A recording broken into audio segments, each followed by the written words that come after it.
Bismillahirrahmanirrahim. Assalamualaikum warahmatullahi wabarakatuh. Kepada yang terhormat Ibu Yesi selaku dosen mata kuliah ini, di sini kami akan mempresentasikan hasil diskusi kami, yaitu tentang sistem informasi migrasi dan aspirasi penduduk berbasis web. Next. Adapun anggota kelompok kami yaitu ada Hani Ayu Kadila, Rilin Wayanti, Andita Prameswari, Lianis Popozia, dan juga David Nurholi. Untuk mempersingkat waktu, marilah kita langsung mulai materinya. Materi pertama akan disampaikan oleh Anindita. Kepada Anindita dipersilahkan. Baik, terima kasih kepada moderator yang telah memberikan kesempatan kepada saya untuk menjelaskan. Baik, di sini ada latar belakang. Sistem informasi desa adalah perangkat kerja yang dibangun untuk mendukung peran komunitas di tingkat desa dalam pengelolaan potensi dan sumber daya yang dimiliki. Lanjut, identifikasi masalah. Pendataan migrasi masih secara manual. Pesan aspirasi yang tidak tersampaikan dengan baik. Batasan masalah. Pendataan hanya bisa dilakukan oleh warga desa Kemiri. Pesan aspirasi berupa komentar atau chat umum.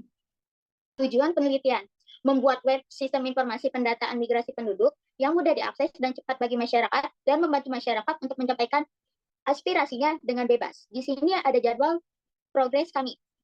Perencanaan dan perpindahan lokasi pada tanggal 11 Februari, survei dan persiapan wawancara pada tanggal 18 Februari, pengerjaan proposal tanggal 18 sampai 25 Februari, wawancara ke-1 pada tanggal 26 Februari, wawancara kedua pada tanggal 28 Februari, wawancara ketiga pada tanggal 17 Maret, wawancara keempat pada tanggal 21 April. Baik, saya kembalikan ke moderator. Baik, terima kasih pada Anindita. Selanjutnya akan dijelaskan oleh saya sendiri. Next. Okay. Jadi yang akan saya bahas itu tentang metode penelitian. Metode penelitian yang kami gunakan yaitu tentang modified waterfall. Jadi modified waterfall ini adalah metode yang paling umum digunakan dalam pembuatan perangkat lunak. Nah, adapun tahapan sebelumnya saya jelaskan bahwa modified waterfall ini adalah penggabungan langkah-langkah dari model waterfall yang sederhana dengan tambahan fleksibilitas. Nah, tambahan ini yang akan adanya perubahan dan penyesuaian terhadap proses pengembangan perangkat lunak. Nah, jadi ini bisa beradaptasi dengan proyek kita yang sering berubah-ubah. Nah, adapun langkah-langkahnya itu pertama planning. Nah, di planning ini kami merencanakan jadwal, wawancara, observasi, dan juga merencanakan lokasi. Nah, jadwal yang kami gunakan yaitu kami menggunakan Gantt chart. Lalu alat tulis yang kami gunakan untuk wawancara yaitu ada pulpen dan buku. Kami juga menggunakan smartphone untuk merekam dan juga menggunakan software untuk mencari informasi lebih lanjut lagi. Yang kedua ada requirement analysis atau analisis kebutuhan. Setelah kami melakukan wawancara, kami mendapatkan hasil bahwa pihak desa ini membutuhkan suatu perangkat lunak yang mempermudah mereka dalam pendataan migrasi dan juga aspirasi masyarakat. Nah, analisis yang kami gunakan itu ada analisis sistem berjalan, juga analisis sistem ajuan. Untuk analisis sistem berjalan sendiri berupa flow map dan juga sistem ajuan itu berupa seperti konteks diagram, DFD, fragmentasi DFD, dan juga IRD. Yang ketiga ada desain. Nah, pada tahap ini kami menggunakan desain diagram alir, yaitu desain basis data dan juga desain proses. Desain basis data ini berupa flowchart, dan untuk desain proses kami menggunakan mockup.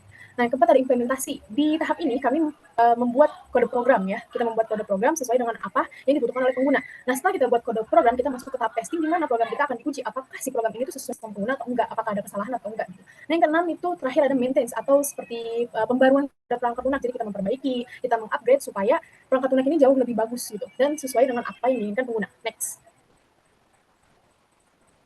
Masuk ke sejarah desa Kemiri. Nah, kesimpulannya ya. Jadi desa Kemiri itu dulunya banyak banget pohon jati. Nah, di antara banyaknya pohon jati ini ada satu pohon yang tumbuhnya besar atau seperti ada kelangkaan gitu di dalam pohon itu. Jadi itu tumbuhnya lebih dari pohon-pohon biasanya. Nah, namanya pohonnya itu Kemiri. Makanya desa itu dinamakan desa Kemiri karena sejarah tersebut. Lalu untuk struktur organisasinya itu seperti ini, dan yang bekerja sama dengan program kami yaitu hanya kepala desa dan kasih pemerintahan saja. Gitu. Untuk kepala desa sendiri ya tentunya dia seperti mengarahkan apa yang harus diperlukan, apa yang harus diupload ke website tersebut, sedangkan untuk kasih pemerintahan sendiri tentunya bersama IT dia akan mengatur programnya gitu. Jadi ibaratnya kasih pemerintah sama IT ini adalah pemegang peran utama dalam program kita. Next. Nah, flow map. Untuk flow map, jadi yang pertama ini adalah yang sebelah kiri ya. Ini adalah tentang pendataan migrasi, proses pendataan migrasi. Jadi pertama-tama masyarakat itu membawa KK dan KTP. Ya, mereka membawa KK dan KTP ke kasih pemerintahan desa. Ini kasih pemerintahan desa itu adalah tempat asal mereka gitu, tempat tinggal mereka yang sebelumnya. Lalu KK dan KTP ini diberikan untuk dijadikan pendataan pengeluaran atau pengaturan penduduk di buku induk, lalu diarsip sebagai pengeluaran data penduduk. Nah, lalu nanti kasih pemerintahan desa ini akan memberikan formulir migrasi terhadap masyarakat. Nah, formulir migrasi ini akan diisi oleh masyarakat, lalu akan diberikan pada operator yang dipilih oleh Capil. Nah, formulir tersebut yang sudah diisi akan dilakukan pengecekan formulir pindah, di mana setelah melakukan pengecekan, maka akan ada pemasukan data, yaitu pertama ada yang ke aplikasi Capil, sama ada yang ke aplikasi ProDeskel, lalu disimpan di database masing-masing, dan arsip dan formulir pun diarsipkan. Nah, lalu setelah melalui kegiatan tadi, maka akan dibuat KK baru, di mana akan dikirim melalui email ke kasih pemerintahan yang akan dituju oleh masyarakat. Nah, lalu nantinya kasih pemerintah ini, yang tujuan ini akan melakukan pembajakan KK baru gitu. Nah, nantinya setelah dicek, maka akan di-printer, dicetak gitu KK barunya. Dan pencetakannya itu akan ada dua ya, jadi yang fotokopian itu akan dipegang oleh si kasih pemerintah desa yang tujuannya, diarsipkan gitu, dan yang aslinya akan diberikan ke masyarakat. Nah, lalu masyarakat ini akan memfotokopi KK. Nah, setelah difotokopi, banyak, ya sekitar 3 lembar, akan diberikan ke RT RW untuk diarsip atau sebagai data penyimpanan kalau dia tuh udah termasuk penduduk daerah situ. Udah ditangkap, terus pengecekan lagi, lalu KK yang dicek akan diarsipkan oleh RT RW. Nah, untuk yang sebelah kanan, ini ada tentang proses aspirasi. Ini cukup mudah, yaitu dengan masyarakat akan menyampaikan secara lisan aspirasinya atau keluhannya atau sarannya terhadap RT RW. Nah, RT RW ini akan menerima aspirasi dari masyarakat, lalu mencatatnya. Mencatat ini masih manual ya. Nah, terus RT RW ini akan menyampaikan aspirasinya dari masyarakat ke kepala desa.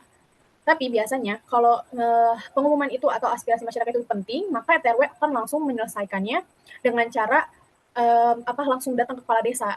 Sedangkan kalau misalnya dia nggak terlalu penting atau bisa ditunda, dia akan dikirim aja pas rapat mingguan gitu. Dia akan menceritakannya ketika rapat mingguan.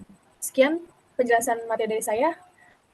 Untuk materi selanjutnya akan dijelaskan oleh David. Kepada David, dipersilahkan. Oke, terima kasih pada moderator. Baik, di sini saya akan menjelaskan tentang konteks diagram. Di sini yang bisa menggunakan website Simatik ini ada 4 orang, yaitu ada masyarakat, ada IT, ada kasih pemerintah, dan ada RT RW. Di sini IT memiliki perannya sendiri, yaitu untuk menyampaikan informasi dan menyelesaikan kendala pada website. Juga untuk mengelola login pada kasih pemerintahan dan RT RW. Lalu selanjutnya ada kasih pemerintahan. Di sini kasih pemerintahan bertugas untuk mengedit dan merekap data migrasi dari masyarakat. Selanjutnya ada RT dan RW. Di sini mereka merekap data aspirasi dari masyarakat yang nantinya akan disampaikan pada rapat mingguan. Lalu yang terakhir ada masyarakat yang akan menerima informasi dari IT dan bisa menyampaikan aspirasi mereka kepada RT dan RW. Next. Selanjutnya ada data flow diagram atau DFD. Di sini ada IT untuk menginput pegawai seperti RT dan kasih pemerintahan yang nantinya bisa login kepada website dan nantinya loginnya akan disimpan di data pegawai. Lalu selanjutnya, IT juga bisa memberikan informasi kepada masyarakat. Dan masyarakat juga bisa menyampaikan aspirasinya, lalu yang nantinya akan dikelola oleh RT dan RW. Selanjutnya ada kasih pemerintahan yang bisa mengelola data migrasi dan disimpan, lalu yang disimpan ini bisa dikelola kembali oleh kasih pemerintahan.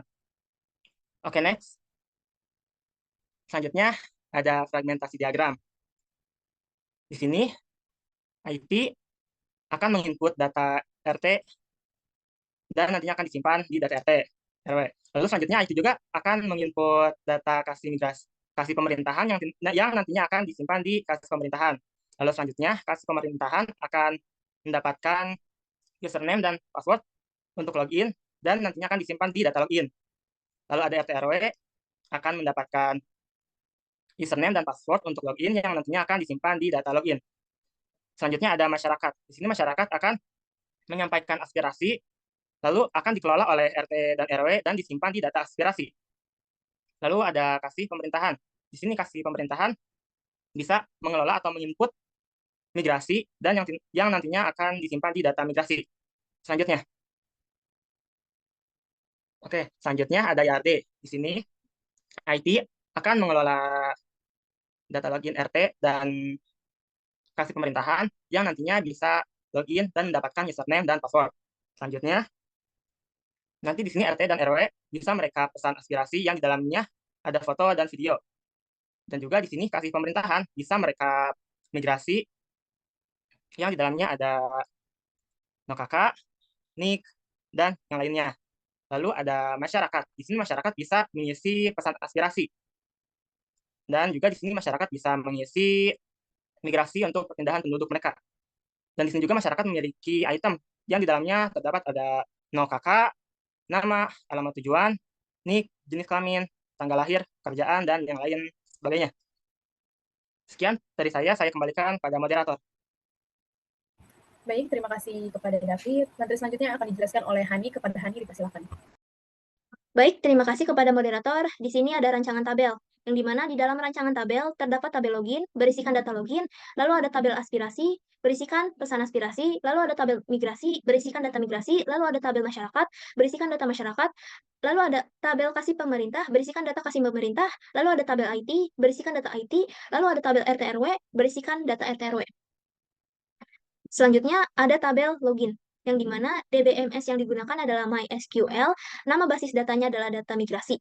Di dalam tabel login, terdapat password bertipe string, berisikan password staf desa.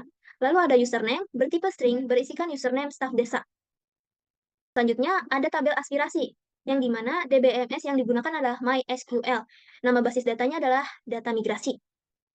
Di dalam tabel aspirasi, terdapat foto bertipe binary, yang berisikan foto bukti kejadian atau permasalahan masyarakat. Lalu ada video bertipe binary, berisikan video bukti kejadian masyarakat. Selanjutnya ada tabel migrasi, yang dimana DBMS yang digunakan adalah MySQL. Nama basis datanya adalah data migrasi. Di dalam tabel migrasi, terdapat NOKK bertipe string, berisikan NOKK masyarakat yang akan pindah. Lalu ada nama lengkap pemohon bertipe string, berisikan nama lengkap masyarakat yang ingin pindah. Lalu ada NIK bertipe string, berukuran 16, lalu berisikan NIK masyarakat yang ingin pindah. Lalu ada jenis pemohon bertipe string, berisikan surat keterangan kependudukan masyarakat.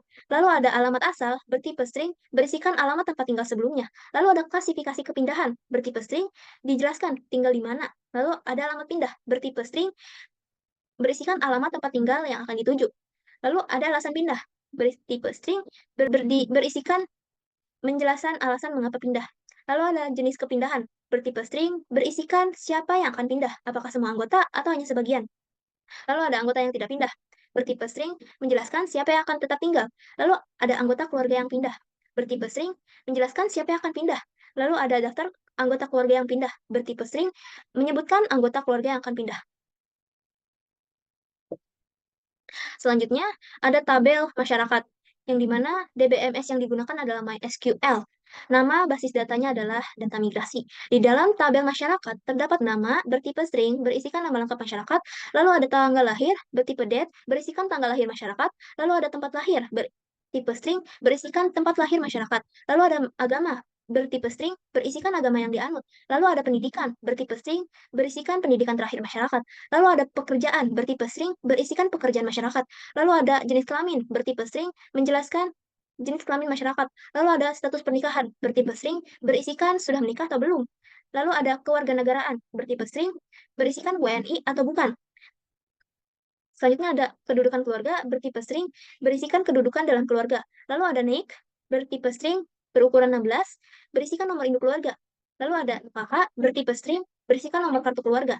Lalu ada alamat asal bertipe string, berisikan alamat tempat tinggal sebelumnya. Lalu ada alamat tujuan bertipe string, berisikan alamat tempat tinggal yang akan dituju. Selanjutnya, tabel kasih pemerintah, yang dimana DBMS yang digunakan adalah MySQL. Nama basis data adalah data migrasi. Di dalam tabel kasih pemerintah, terdapat password yang bertipe string, berisikan password kasih pemerintah. Lalu ada username bertipe string, berisikan username kasih pemerintah. Selanjutnya ada tabel IT, yang dimana DBMS yang digunakan adalah MySQL, nama basis datanya adalah data migrasi. Di dalam tabel IT, terdapat password bertipe string, berisikan password IT. Lalu ada username bertipe string, berisikan username IT. Selanjutnya, ada tabel RT/RW, yang dimana DBMS yang digunakan adalah MySQL. Nama basis data yang digunakan adalah data migrasi. Di dalam tabel RT/RW terdapat password bertipe string, berisikan password RT/RW. Lalu ada username bertipe string, berisikan username RT/RW. Next. Selanjutnya ada flowchart. Kita mulai. Setelah itu akan ada validasi. Apakah Anda admin?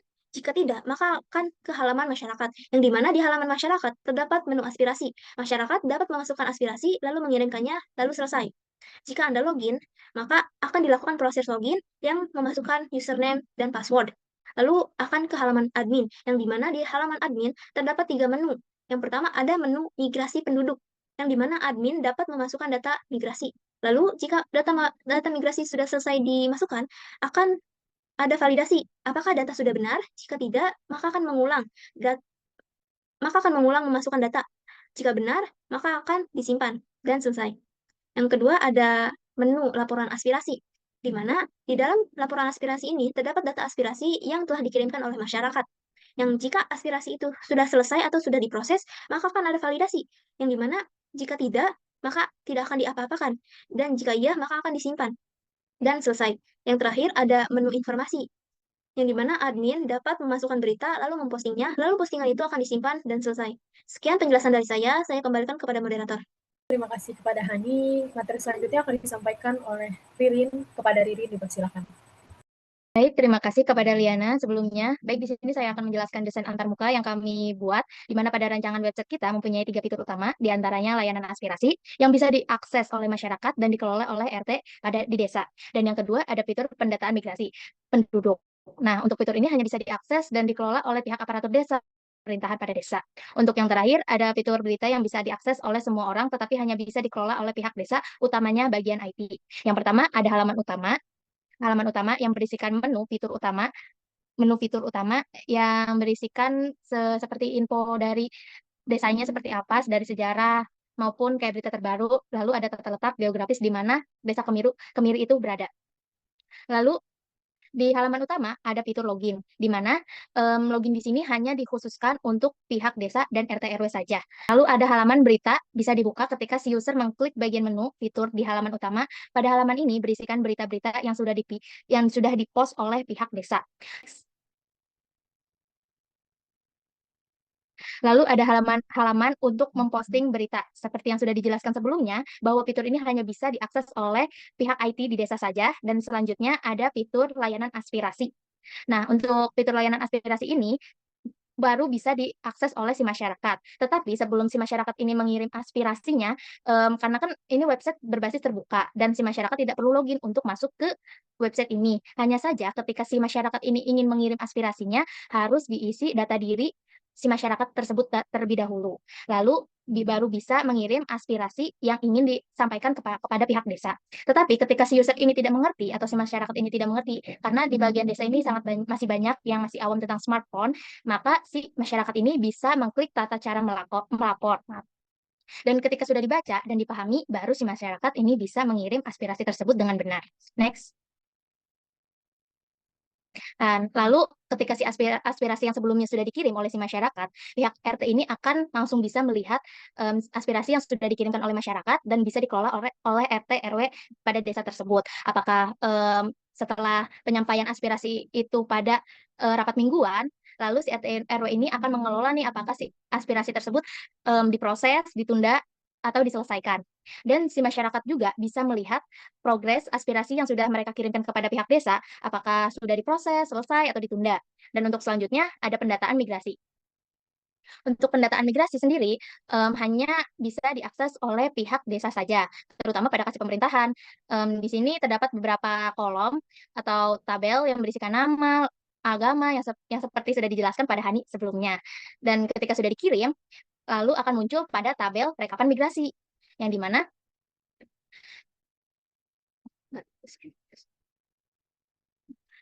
pada tabel tersebut terdapat ID, name, nick, dan sebagainya, di mana tabel tersebut bisa dicari nih. Jadi si pihak desa itu ketika mau mengupdate atau mendelete itu tidak perlu pusing-pusing untuk mencari satu persatu. Lalu di atasnya juga terdapat jumlah dari semua tabel. Jadi si pihak desa ini tidak perlu capek untuk menghitung berapa banyak sih data yang sudah masuk pada tabel tersebut. Lalu ada penambahan itu pun ketika si pihak desa ini menambahkan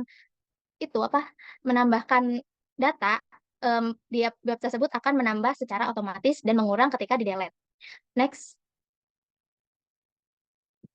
Kesimpulannya, Desa Kemiri ini didirikan pada tahun 1849 di utara Karawang. Menghadapi tantangan pendapatan migrasi manual dan komunikasi yang sulit, untuk mengatasinya akan dibangun sebuah sistem informasi berbasis web menggunakan metode SDLC dan Modified Waterfall.